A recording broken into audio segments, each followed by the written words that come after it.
उत्तर प्रदेश से अब एक बड़ी खबर आ रही है, जहां ठाकुरों के बाद अब ब्राह्मण विधायकों ने एक कुटुंब बनाया है। बंद कमरे में एक साथ 50 विधायक बैठे हैं।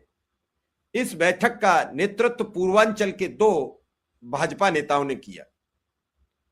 उत्तर प्रदेश में अभी विधानमंडल का सत्र चल रहा है और शीतकालीन सत्र के दौरान इस तरीके से एकाएक ब्राह्मण विधायकों का इकट्ठा होना, क्या भारतीय जनता पार्टी और सरकार के कामकाज से नाखुश हो रहे हैं? ये जहां लोगों का भरोसा था कि किसी ब्राह्मण को प्रदेश अध्यक्ष बनाया जा सकता है, प्रदेश अध्यक्ष बनाया नहीं गया। मौजूदा डिप्टी सीएम, चाहे वो ब्रजेश पाठक हो या फिर कोई और ब्राह्मण मंत्री हो, किसी की भी कुछ चलती नहीं है। अन्य कई सबकी जो स्थितियां हैं वो ठीक नहीं है। यानी मंगलवार की शाम कुशीनगर के भाजपा विधायक पीएन पाठक यानी पंचानंद पाठक के लखनऊ आवास पर बैठक हुई। इसमें पूर्वांचल और बुंदेलखंड के 45 से 50 ब्राह्मण विधायक शामिल हुए।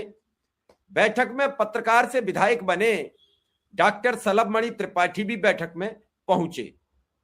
सबके फोटो दिखाएंगे, सब कोई भी चीज आपको हवा में नहीं बताएंगे, तथ्यों और सबूतों पर बताएंगे, मनगढ़ंत खबर नहीं दिखाएंगे।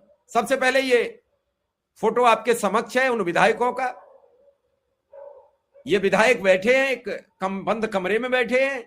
धीरे धीरे विधायक आते गए, मिलते गए, अपनी बातें कहते गए और ये सामने स्क्रीन पर आपके खबर भी है।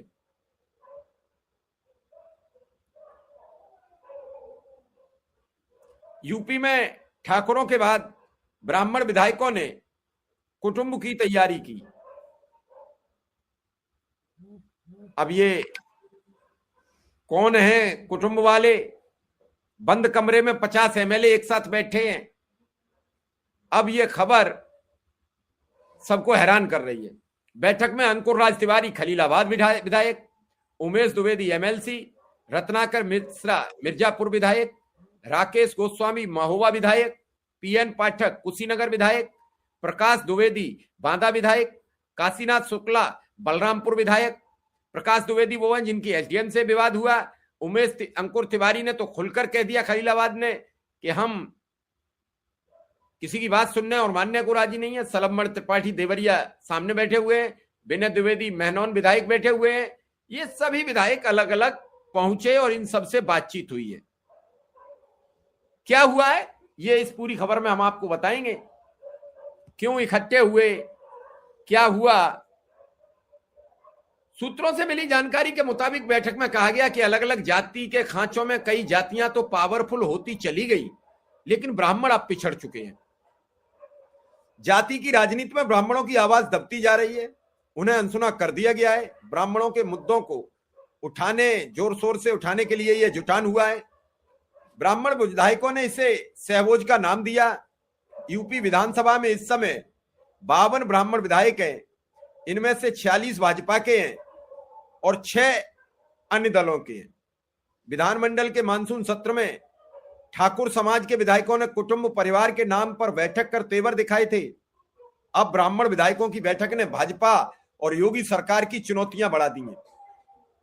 बैठक में सीएम योगी के पूर्व मीडिया सलाहकार एवं देवरिया विधायक डॉक्टर सलभमणि त्रिपाठी, पीएम नरेंद्र मोदी के प्रधान सचिव रहे नृपेंद्र मिश्रा के बेटे और एमएलसी साकेत मिश्रा, नौतनवा विधायक ऋषि त्रिपाठी, तरबगंज से विधायक प्रेम नारायण पांडे, मिर्जापुर से विधायक रत्नाकर मिश्रा, बांदा विधायक प्रकाश द्विवेदी, बदलापुर से भाजपा विधायक रमेश मिश्रा, जिन्होंने कहा था कि भाजपा अगर योगी आदित्यनाथ के नेतृत्व में चुनाव में जाएगी तो 50 सीट भी नहीं पाएगी, वो भी थे। खलीलाबाद से विधायक अंकुर राज तिवारी और मेहनौन से भाजपा के विनय द्विवेदी समेत अन्य विधायक शामिल हुए। दरअसल भाजपा के ब्राह्मण नेता सुनील भराला भाजपा प्रदेश अध्यक्ष के चुनाव में नामांकन दाखिल करने पहुंचे थे।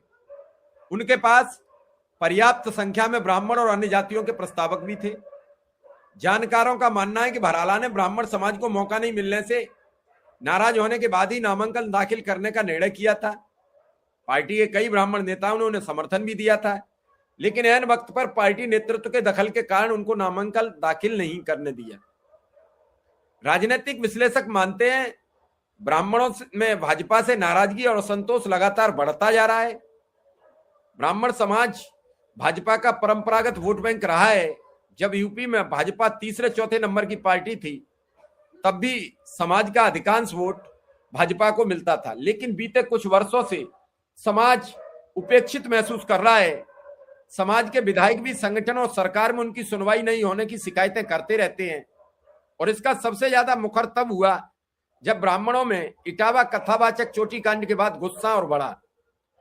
सूबे में ब्राह्मण बनाम यादव संघर्ष ने जोर पकड़ा तो कोई ब्राह्मण नेता वहां नहीं पहुंचा, जबकि अखिलेश यादव ने कथावाचक और उनके सहयोगी को लखनऊ बुलाकर सम्मानित किया। सोशल मीडिया पर सरकार के खिलाफ कैंपेनिंग भी हुई। ब्राह्मण एकता के नाम पर फेसबुक अकाउंट से एक पोस्ट लिखी गई जिसमें कहा गया कि यूपी के 51 ब्राह्मण विधायकों पर थू है। कोई भी विधायक इटावा में ब्राह्मण समाज के लिए खड़ा नहीं हुआ। भाई परशुराम सेना संघ ने आरोप लगाया कि ब्राह्मणों को सभी पार्टियों ने कमजोर करने में जुटी हुई हैं। दरअसल ब्राह्मणों का हर जिले में एक बड़ा वोट बैंक है, जिनमें पूर्वांचल में फैजाबाद, वाराणसी, गोरखपुर, गाजीपुर, महाराजगंज, गोंडा, बस्ती, सिद्धार्थनगर, जौनपुर ऐसे जिले हैं जो ब्राह्मण वोट बैंक का गढ़ माने जा रहे हैं। मध्य यूपी में कानपुर, रायबरेली, फर्रुखाबाद, कन्नौज, उन्नाव, लखनऊ, सीतापुर, बाराबंकी, हरदोई, इलाहाबाद, सुल्तानपुर, प्रतापगढ़, अमेठी आदि जिले भी इसी वोट बैंक का गढ़ है। वहीं बुंदेलखंड में हमीरपुर, हरदोई, जालौन, झांसी, चित्रकूट, ललितपुर, बांदा ये इलाके ब्राह्मण वोटर्स का केंद्र है। राजनीति के जानकारों का कहना है कि ब्राह्मण वोटर्स की लगभग 30 जिलों में बड़ी महत्वपूर्ण भूमिका है। अगर हम एक जिले की औसतन 5 विधानसभा मान लें तो इनकी संख्या 150 तक पहुंच जाती है। लिहाजा ब्राह्मण अगर नाराज हुए तो भारतीय जनता पार्टी को उत्तर प्रदेश में सरकार बनाना मुश्किल हो जाएगा। और ये जुटान ये कह रहा है कि हमारी बात सुनिए, आपने ना तो हमें प्रदेश अध्यक्ष बनाया, ना आप हमारे लोगों की बात सुनने दे रहे हैं। हमारा समाज तिरस्कृत महसूस कर रहा है। और योगी आदित्यनाथ का वैसे भी यह मानना है कि योगी बनाम ब्राह्मण पूर्वांचल में मामला फंसा पड़ा है। ऐसे में अगर योगी आदित्यनाथ के हाथ में कमान रहती है तो इस जुटान के बाद यह तय हो जाएगा कि ब्राह्मण भाजपा के प्रति उतना फेवरेबल नहीं रहेगा जितना कोई अन्य मुख्यमंत्री अगर परिवर्तित होता है तो रहेगा। और अगर ब्राह्मण नाराज होता है भाजपा से तो भाजपा का आंकड़ा फिर 100 के आसपास ही सिमट जाएगा, क्योंकि 150 सीटों पर ब्राह्मण किस्मत तय करता है जीते हुए विधायकों की। 2022 के यूपी चुनाव में 89 यानी 90% ब्राह्मणों ने बीजेपी को वोट दिए थे। ब्राह्मण सियासत के जानकार कहते हैं ब्राह्मण वोकल होता है और अपने आसपास के 10 वोटरों को भी प्रभावित कर लेता है। इसीलिए सभी पार्टियां ब्राह्मण की ताकत को समझती हैं। भले ही ब्राह्मणों की संख्या यूपी में 11-12% हो, लेकिन दमदारी से अपनी बात रखने की वजह से वह जहां भी रहे हैं प्रभावशाली रहते हैं। यही वजह है कि आजादी के बाद 1989 तक उत्तर प्रदेश को 6 ब्राह्मण मुख्यमंत्री मिले। लेकिन 89 के बाद अगर हम उधर बात करें तो वो सालें बनती है 39, और अगर 89 के इधर बात करें तो सालें बनती है 36। 89 तक 6 ब्राह्मण और 39 साल में और 36 साल में एक भी ब्राह्मण मुख्यमंत्री पद का दावेदार नहीं बन पाया। कई बार ये लगा प्रदेश में कलराज मिश्रा मुख्यमंत्री बनेंगे, लेकिन हर बार उन्हें कैबिनेट मंत्रालय का पद देकर ही उन्हें संतुष्ट किया गया। 2007 में ब्राह्मण और दलित गठजोड़ उत्तर प्रदेश में बसपा की पूर्ण बहुमत की सत्ता बना चुका है। उस वक्त बसपा की सुप्रीमो मायावती ने ब्राह्मण और दलित सोशल इंजीनियरिंग का फार्मूला बनाया था। तब 80 से 90% ब्राह्मण बसपा के साथ जुड़ गए थे। दलितों की पार्टी कही जाने वाली बसपा में सतीश चंद्र मिश्रा को दूसरे नंबर का दर्जा दे दिया गया था। उस समय आरोप लगे कि 2009 में बीएसपी सरकार में तमाम लोगों पर SC/ST एक्ट के मुकदमे दर्ज हुए, जिससे ब्राह्मण नाराज हो गए और 2012 के विधानसभा चुनाव में वो समाजवादी पार्टी के साथ चले गए और अखिलेश यादव के साथ आ गए। अखिलेश उस समय युवा चेहरा के तौर पर सामने आए थे, लेकिन 2017 में उन्होंने बीजेपी का साथ दिया और पूर्ण बहुमत की सरकार बनाने में मदद की। विधानसभा में बीजेपी के 46 ब्राह्मण विधायक जीतकर पहुंचे। यूपी विधानमंडल का मानसून सत्र का पहला दिन था। सुबह विपक्ष ने प्रदर्शन किया तो सत्ता ने पक्ष ने पलटवार, लेकिन शाम ढलते ही वो तारीख थी 11 अगस्त की, जगह थी लखनऊ का 5 स्टार होटल और भाजपा के 36 विधायकों की बैठक हुई। इसमें सपा के बागी विधायक भी शामिल हुए। किसी ने इसे बर्थडे पार्टी बताया तो किसी ने ये ठाकुर रामवीर सिंह की जीत का जश्न। बहरहाल होटल क्लार्क अवध में हुई बैठक को कुटुंब परिवार का नाम दिया गया। आज फिर उसी होटल क्लार्क अवध में फिर आज पश्चिमी उत्तर प्रदेश के विधायकों का जमावाड़ा इकट्ठा हुआ, जिसमें बुलाकर प्रदेश अध्यक्ष का स्वागत सम्मान किया गया। फिर उसी होटल क्लार्क में और कौन कर रहा था नेतृत्व? कौन कर रहा था नेतृत्व? रामवीर सिंह, वही रामवीर सिंह जिन्होंने कहा कि हमारी जीत का जश्न मनाया गया था। क्यों आखिर वो विरोध में खड़े हो गए? क्यों प्रदेश अध्यक्ष के सामने अपना दुखड़ा रोया है? ये पश्चिमी उत्तर प्रदेश के उन विधायकों ने प्रदेश अध्यक्ष को अपनी समस्याओं का पिटारा खोला है। जो विधायक ने कहा, जो प्रदेश अध्यक्ष ने कहा कि भारतीय जनता पार्टी प्रत्येक कार्यकर्ता की बात सुनेगी, प्रत्येक कार्यकर्ता की बात करेगी, लेकिन क्या इस सब से आपको एहसास हो रहा है कि कार्यकर्ताओं की बात होगी? क्या इससे आपको लग रहा है कि वास्तव में इन सब चीजों पर जो बातें की जा रही हैं, यहां कार्यकर्ताओं की बातों को दम मिलेगा? आखिर इन सब चीजों से क्या होता है? आज पूरे प्रदेश के ब्राह्मण विधायक इकट्ठे होकर यह साबित कर रहे हैं कि हमारी बात सरकार में सुनी नहीं जा रही है, इसीलिए हम सब इकट्ठे हो रहे हैं, इसीलिए हम सब अपनी बात कहने को आए हैं। भारतीय जनता पार्टी हमें पूछ नहीं रही है, हम समाज में किस तरीके से मुंह दिखाएं। समाज के लोग हमसे सवाल करते हैं, विधायक जी आप विधायक हैं, आप हमारा एक काम नहीं करा सकते, आप सांसद हैं, एक काम नहीं करा सकते, आपकी बात नहीं सुनी जाती है। ऐसे में लोग ये नसीहत देते हैं कि भाजपा की सरकार में बड़े ब्राह्मणों पर अत्याचार हुए हैं। एक ब्राह्मणों की मां बेटी जलकर मर गई। डिप्टी सीएम ब्रजेश पाठक ने कहा भी उन्हें ये मिलेगा वो मिलेगा, क्या कुछ मिला? आज तक उनके परिवार की किसी ने सुध ली? इटावा में कथावाचक कांड हुआ, किसी ने उन पीड़ित ब्राह्मणों की सुध ली? कानपुर के विक्रू कांड के दौरान कई निर्दोष युवक जेल भेजे गए, क्या किसी ने सुध ली? और भी कई मामले रहे। विक्रू कांड से 2 ब्राह्मण नेताओं ने जमकर उस कांड में ब्राह्मणों का साथ दिया और दोनों बीजेपी में चले गए। एक जतिन प्रसाद जी थे, एक आचार्य प्रमोद कृष्णम थे, दोनों खुलकर बोले, दोनों बीजेपी में बड़े पद पर चले गए। एक कैबिनेट मंत्री हैं, एक अपना मंदिर बनवा रहे हैं। तो ये सब चीजें ब्राह्मणों के कंधे पर रखकर जिन्होंने बंदूक जिन ने चलाई वो सब कामयाब हो गए। ब्रजेश पाठक बसपा में रहते हुए ब्राह्मणों के बड़े नेता माने गए, सतीश मिश्रा के बाद गिने जाते थे, बीजेपी में आ गए, मंत्री बने, डिप्टी सीएम बन गए। क्या कभी किसी ब्राह्मण का काम कराने की क्षमता रखते हैं? क्योंकि वो उनकी जब सुनी नहीं जाती सरकार में तो वो कैसे कहें?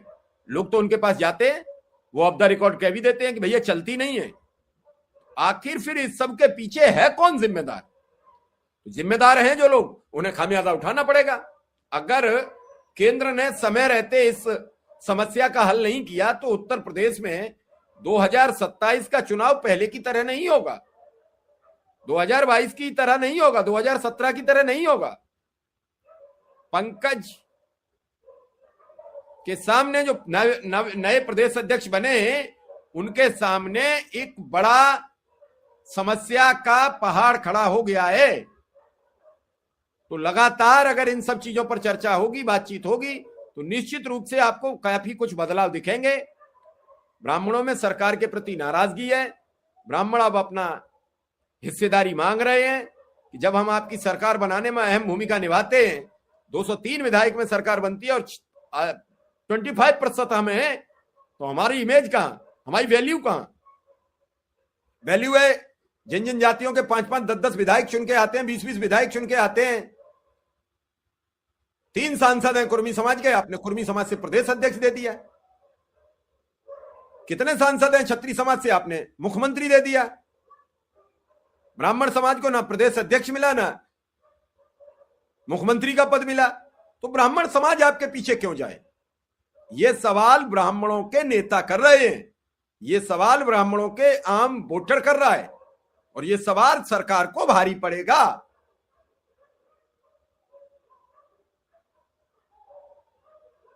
इस समय बताएं ना कितनी कितनी संख्या किसकी है?